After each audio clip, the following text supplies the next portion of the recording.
পবিত্র কোরআনে কতজন ফেরেশতার নাম উল্লেখ করা হয়েছে?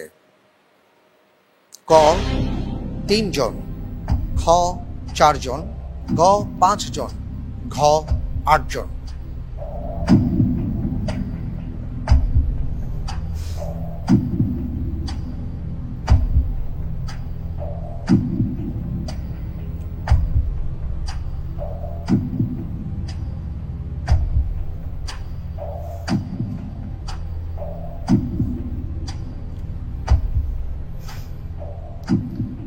জি আলহামদুলিল্লাহ, এই প্রশ্নের উত্তর হিসেবে আমি বেছে নিচ্ছি খ 4 জন। লক করে দেওয়া হোক খ 4 জন। আপনি বললেন পবিত্র কোরআনে কারীমে 4 জন ফেরেশতার নাম উল্লেখ করা হয়েছে। আপনি হাফিজে কোরআন। আপনি যে উত্তরটি দিয়েছেন, আপনার উত্তরটি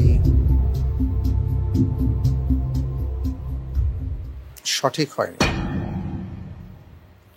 উত্তর হবে 5 জন। এ প্রসঙ্গে আমরা আসছি বিশেষজ্ঞ প্যানেলে। মোহতারাম, একটু জানতে চাইব যে 5 জন ফেরেশতার নাম পবিত্র কোরআনে কারীমে উল্লেখ করা হয়েছে, কাদের কাদের নাম যদি একটু বলেন। জিবরিলের কথা এসেছে, আপনি জানেন। জি। মিকালের কথা এসেছে। আর বিখ্যাত হারুত ও মারুত 2 জন হলো, 4 জন হয়ে গেল।